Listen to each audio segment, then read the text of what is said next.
And now, you are watching WCTV News live at 5. Welcome to WCTV's Newscast. I'm Stone Magus. And I'm Richie Denini. This week, Waynesburg showcased local artist Joshua Hoffman's work. WCTV's Sarah Clegg gives us a look into the exhibit and Joshua Hoffman's creative process. Monday, February 2nd, the Waynesburg Benedum Fine Arts Gallery held their opening reception for artist Joshua Hoffman. Hoffman is an oil painter for over 20 years and gave us a look into his creative process, plus his passion for painting. I'd like my work to expand a little bit past Pittsburgh. So most of the shows and work that I do is in Pittsburgh, but I try to do a couple events outside the city every year. I primarily paint in plein air, which is painting in the open air, painting from life.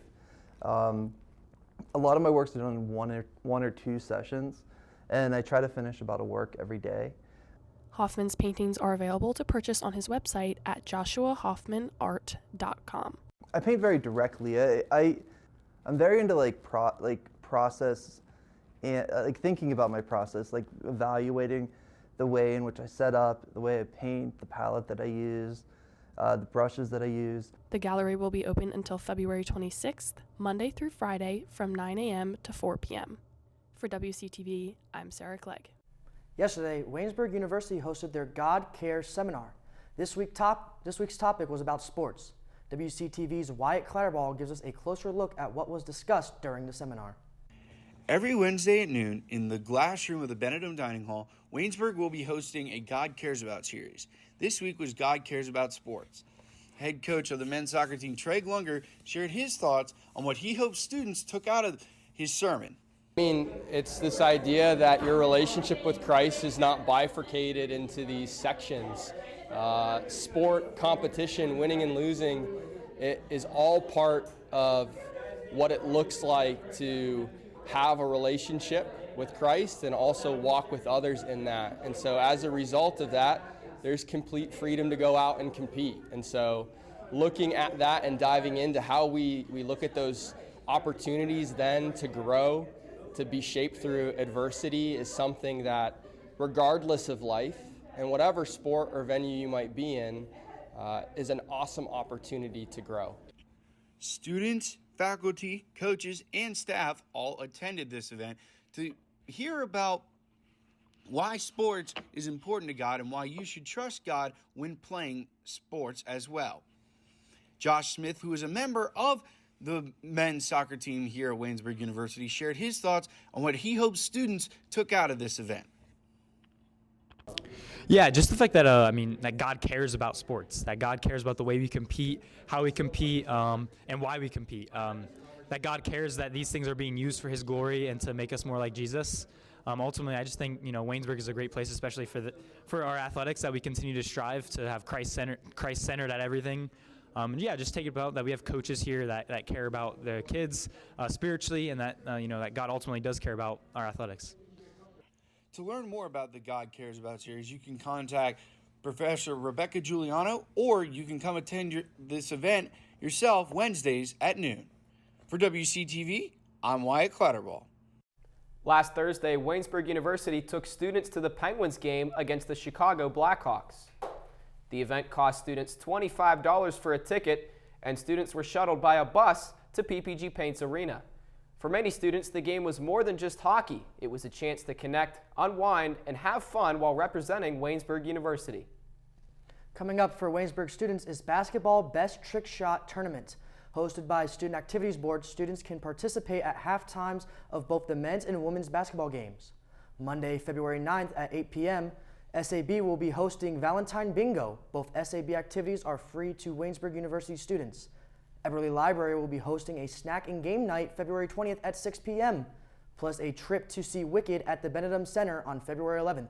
Tickets are available to purchase for $20 each. To see upcoming events around campus, students can head to their MyConnect pages to find a link. Coming up, the continued search for Nancy Guthrie. Plus the effects of the release on the Epstein files, and that and more on Newscast.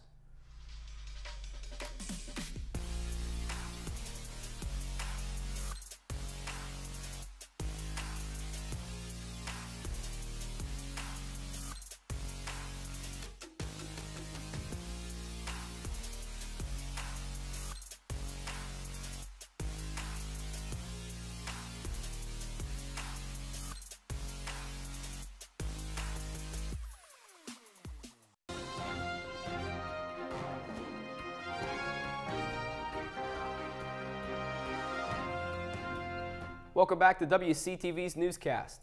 Right now, it's a race against time to find Nancy Guthrie, the mother of Today Show host Savannah Guthrie. Investigators say she was taken against her will Saturday night, and without her critical medication, her health could be in danger. Savannah Guthrie, alongside her sister and brother, made an emotional plea for her mom's safe return in a new video posted to Instagram.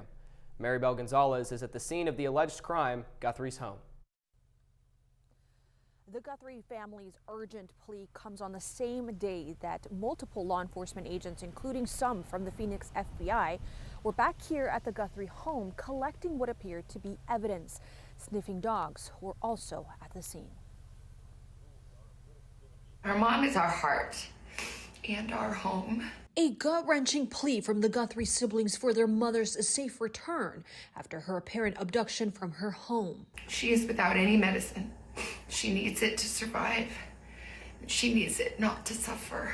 Savannah Guthrie addressing purported ransom notes sent to media outlets who forwarded them to law enforcement. We need to know, without a doubt, that she is alive and that you have her. We want to hear from you, and we are ready to listen. Investigators have not yet said if the notes are legitimate, but the Pima County Sheriff said Tuesday he was not dismissing them. We're following all leads we have. That's all I can tell you. The Guthrie social media post comes on day 4 of a complicated search for the 84-year-old. They need to take this one-way conversation and turn it into a two-way conversation for this to move forward. One key challenge for investigators is geographic. Many homes in the area, including Guthrie's, are secluded by desert plants, set back from the road, and dark without streetlights. Even if doorbell camera footage is available, they may not capture activity on neighborhood streets. Meanwhile, the Arizona community is rallying behind one of their own, holding a vigil for Guthrie's safe return. What is happening is heart-wrenching. Again, investigators have not said whether or not these ransom notes are legitimate, but we are expecting to hear from the Pima County Sheriff later this morning for an update on their investigation. Reporting in Catalina Foothills, Arizona, I'm Maribel Gonzalez. The U.S. Justice Department is feeling pressure after reports from Epstein survivors that their private information was revealed in the latest release of documents. Officials say they acted swiftly to fix the errors, and lawyers representing those survivors say they reached a resolution over those concerns. But there is also concern for what some are calling the over-redaction of important details, namely, people believed to have aided Jeffrey Epstein. CNN's MJ Lee reports. The Justice Department under fire tonight, facing criticism for over-redacting information about individuals who may have aided Jeffrey Epstein. In a 2014 email released in the files, a person writes to Epstein, quote, "Thank you for a fun night. Your littlest girl was a little naughty."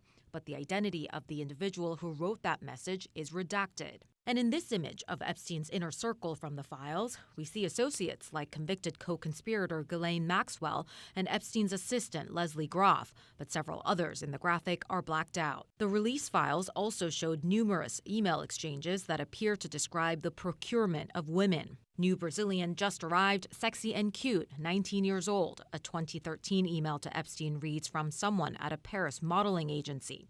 That sender's name, redacted. I found at least 3 very good, young, poor. A 2018 email to Epstein reads, "Meet this one," the person continues. "Not the beauty queen, but we both likes her a lot."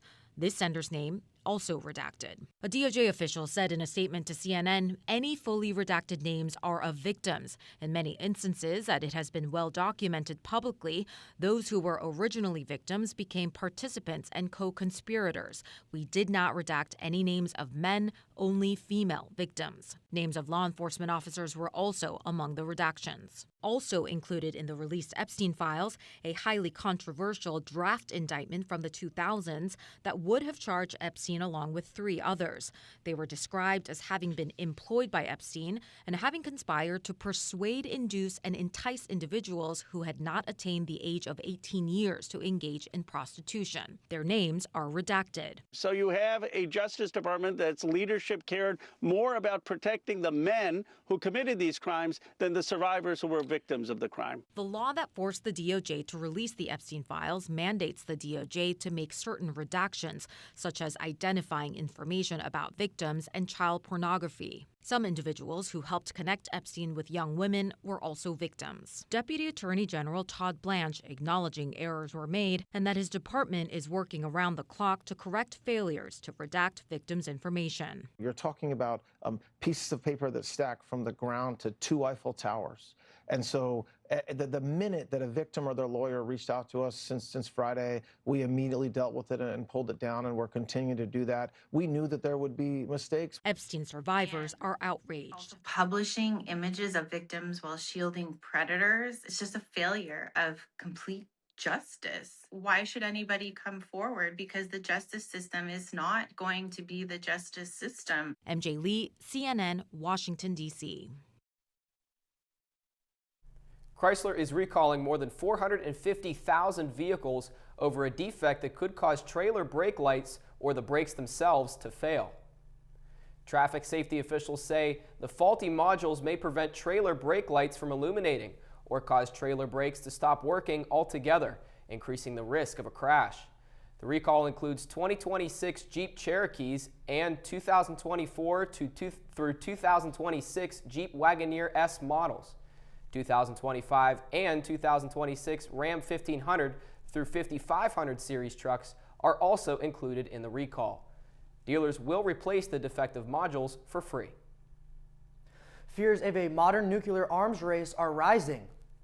The last nuclear treaty between the U.S. and Russia expired today, meaning the countries no longer have limits on their arsenals. China is rapidly building their own nuclear weapon supply. Critics say the U.S. needs fewer constraints as a result. President Donald Trump is calling for a treaty that includes the U.S., Russia, and China. That'll do it for the national news. Coming up next is your business and entertainment. But first, we step outside with Braden King for a quick look at the weather. Outside, it's still very, very cold out here, 27 degrees currently, and it could stay that way this weekend, and possibly next week we could finally see it go above 32. Stay tuned. Oh, I didn't see you there. I'm Mia Hinkins, and welcome to Buell Hall, home of Waynesburg University's Department of Communication.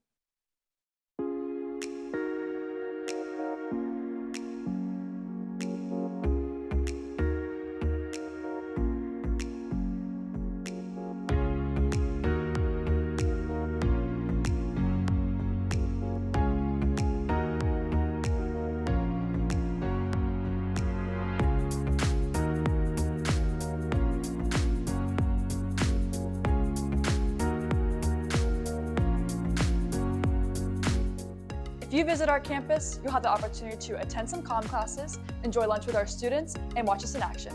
We hope to see you here soon at Waynesburg University.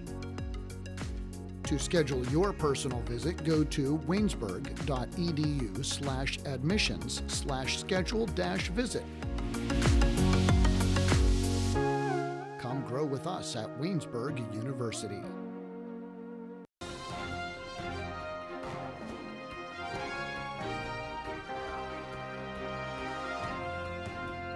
Welcome back to the newscast. I am Brady Donovan with your business and entertainment update.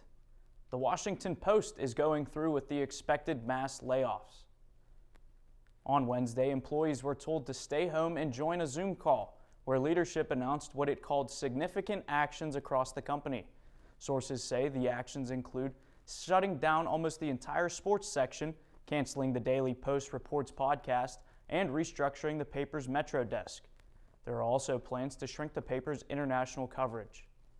Widespread layoffs have been expected for weeks, especially after leaders decided not to send reporters to the Winter Olympics, but later changed course.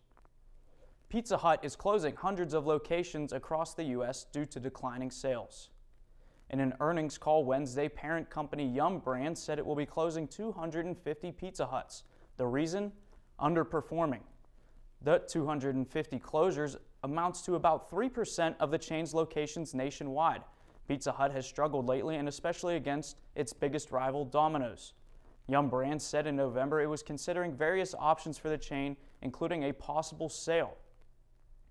The countdown is on to Super Bowl 60. In just 3 days, the Seattle Seahawks will take on the New England Patriots in Santa Clara, California. The Super Bowl is consistently the most watched television event in the U.S. each year. That's a lot of pressure for advertisers who spend millions of dollars on commercials. In today's Consumer Watch, Jen Sullivan sits down with one beer company's marketing department to learn about their craft in making a Super Bowl commercial.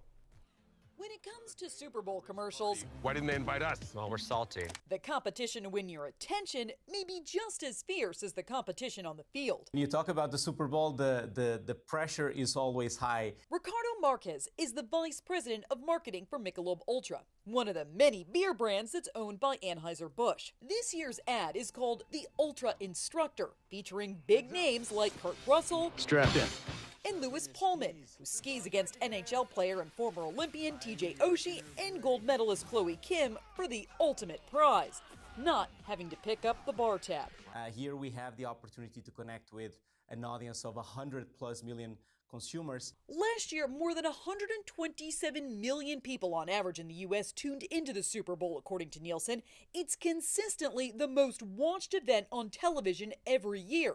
For marketing companies, it's a whole year of planning on the line that boils down to 30, or in this case 60, seconds on the clock. This was a multi-month process. And it comes with a multi-million-dollar price tag. NBC, which is carrying the big game this year, says some companies are paying upwards of $10 million for a 30-second spot. And while Michelob Ultra won't release what they paid, they did say it's a big financial investment, which is why their team spends an entire year working on it. Humor, nostalgia, or inspiration, emotion always wins on the Super Bowl stage. Marcus says while you want to create something memorable, the ultimate goal is promoting your product. They also measure success by how much buzz the commercial gets online, which is why many companies now release their ads ahead of the Super Bowl. And Monday morning, it's back to the drawing board to come up with next year's big idea. For Consumer Watch, I'm Jen Sullivan. Although it's every custodian's worst nightmare, there's nothing that makes a party more festive than some confetti. The family-owned company that makes it for the Super Bowl is just a little more than an hour outside of Boston. It starts in Boston as tissue paper, but is then shipped to California to be cut into the shape of the Lombardi Trophy. Like every year, there are 2 different batches made with the color of each team. Worker at Siemens Paper Company have a dog in this year's fight, The family-owned company is of course Patriots fans, but no matter who wins, it will be their Lombardi-shaped confetti that rains down. The only question, which color will Levi's Stadium use? Stay tuned for Sunday to find out. Movie news now, with dueling First Lady documentaries and a homeless woman fighting the system. Here's David Daniel with today's Hollywood Minute. Here we go again. Melania, about the current First Lady in the lead up to last year's inauguration, appears to have boosted viewership of a film about a predecessor, as the new documentary made the box office top 5 last weekend, Becoming, the 2020 Netflix doc about Michelle Obama, based on her best-selling memoir, had its viewership rise more than 13,000%, according to data provider Luminate. Yes, I'd like to report a stolen car, please. My 91 Camry! We found your blue Toyota Camry. I'm Amanda, you have my car. $273. I have to pay that to get my stolen car back? Oscar nominee Rose Byrne stars in Tow as a woman living in her car until it's stolen, and she's thrown into a legal battle against a broken system. Dominic Sessa, Demi Lovato, Corbin Burnson, and Oscar winners Ariana DeBose and Octavia Spencer co-star. Tow, based on a true story, opens in theaters March 20th. In Hollywood, I'm David Daniel. That will do it for your business and entertainment update. I'm Brady Donovan. When we return on the newscast, Tyler Aaron has your sports.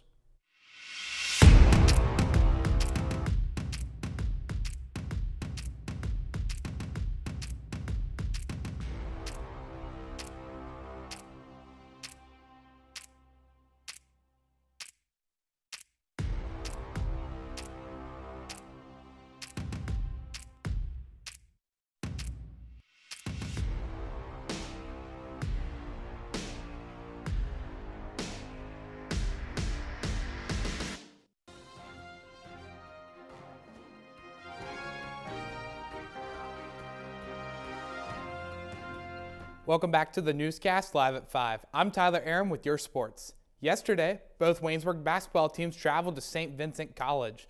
Women's team picked up a 77-68 victory. With the Lady Jays win, they improved to a 6-5 record in conference play and a 10-10 overall record. Waynesburg is now tied for 4th place in the President's Athletic Conference South Division standings with the Chatham Cougars. Top 4 teams in each division qualify for the PAC tournament. On the men's side of things, Waynesburg fell to St. Vincent 92-53. Aiden Blake and Scott Billivis led the team with 9 points apiece in the loss. Setback marks the 5th straight loss for the Yellow Jackets, who dropped to 2-9 in conference play and 6-4 overall. Both teams returned home to host Hiram College on Saturday, with the women tipping off at 1 p.m. and the men to follow at 3. You can catch both games on the Waynesburg University Sports Network. On Saturday, the men's wrestling team traveled to Baldwin Wallace University for the John Suma Invitational. Matches start at 10 a.m. For women's wrestling, they'll travel to Frostburg, Maryland for the Bobcat Open in their final match of the season. Matches start at 10 a.m. Now on to men's and women's indoor track and field. Both teams will travel to Granville, Ohio on Saturday for the annual Bob Shannon Invitational. The Invitational starts up at 11 a.m. Now we turn to Greene County sports. We've reached the final week of the regular season, and there's a ton of action this week. Starting off with Waynesburg Central on the boys' side. Raiders fell to Ligonier Valley 63-44 on Tuesday and will look to bounce back tomorrow night as they host Mount Pleasant with a tip-off set for 7 p.m. On the girls' side, Waynesburg Central picked up a big 71-32 win over Albert Gallatin last night and will hit the road tonight to take on Charleroi at 7:30. In Carmichael's, the boys' team dropped a 68-41 decision to Jefferson Morgan on Tuesday and will return home tomorrow night to host Fort Cherry at 7 p.m. Lady Mikes also suffered a loss on Tuesday following the Bentworth 68-45, but will have a chance to respond tonight as they play Jefferson Morgan at 7. For Jefferson Morgan, the Rockets boys team earned that 68-41 win over Carmichael's on Tuesday and will travel to Chartiers Houston tomorrow night at 7:30. On the girls' side, Jefferson Morgan fell to California 54-26 on Monday and will be back in action tonight as they travel to Carmichael's at 7 p.m. At West Green, the boys' team tips off against the Fort Cherry, losing 63-42 on Tuesday, and they will host Beth Center tomorrow night at 7. Lady Pioneers beat Monessen 42-31 on Tuesday and are back at home tonight as they host Avella at 6 p.m. At Mapletown, the boys' team lost to California 74-38 last night and will travel to Burgettstown tonight for a 7:30 p.m. tip. Lady Maples also took a loss on Tuesday falling to Sarah Catholic 69-17. Will be on the road tonight to face Bishop Canevin with a tip-off set for 6 p.m. Now we turn our attention to Pittsburgh sports. Starting off with the Penguins. Pens are coming off of a tough 5-4 overtime loss to the New York Islanders on Tuesday. Despite the loss, Pittsburgh sits in second place in the Metropolitan Division with a 28-15-12 record. Penguins are back on the road tonight as they travel to Buffalo for a 7 p.m. puck drop in their final game before the Olympic break. Now over to the Pirates. Bucks made a move yesterday signing right-handed pitcher Mike Clevenger to a minor league contract that also includes an invitation to spring training. Pitchers and catchers will officially report to Bradenton, Florida on Wednesday as the Pirates get set for the start of the 2026 season. For the Steelers, they've hired a new offensive coordinator, Brian Angelico. The team announced yesterday Angelico spent the last 4 seasons with the Minnesota Vikings, serving as their pass game coordinator and tight ends coach. And finally, a Jacket Sports Weekly exclusive drops tomorrow at noon on WCTV's YouTube channel as Brett Gambita sits down with new Waynesburg football head coach Larry Wilson. Wilson was named the 24th head coach in program history this past December. That's all I have for your sports. Coming up next, it's Braden King with your weather on the Newscast Live at 5.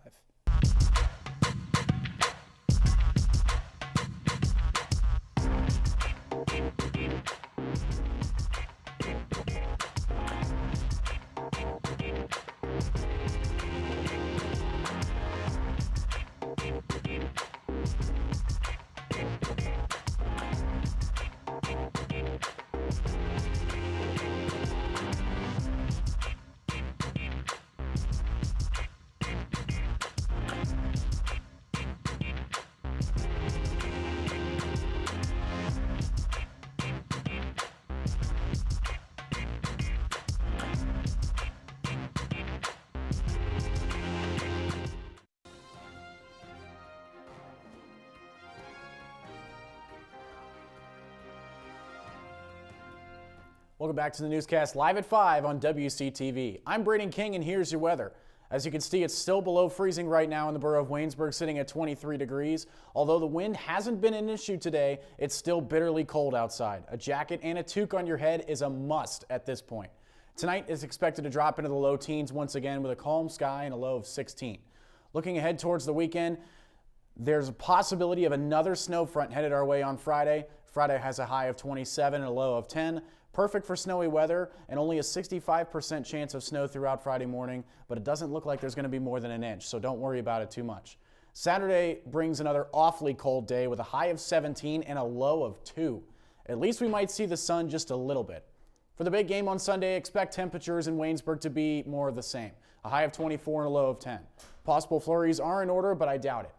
We'll see headed into next week, though, we are starting to see the temperature trend towards the upwards, and it looks like maybe we could finally see that snow start to melt. We'll finally cross 32 degrees on Tuesday with a high of 44, and then rain will set in on Wednesday for the rest of your 7-day forecast. That's your weather. I'm Braden King. Let's go back up to the desk. That'll do it for the newscast live at 5. For everyone behind the scenes and in front of the camera, thank you for watching. Stay tuned on our WCTV YouTube page and social media platforms for more Waynesburg content.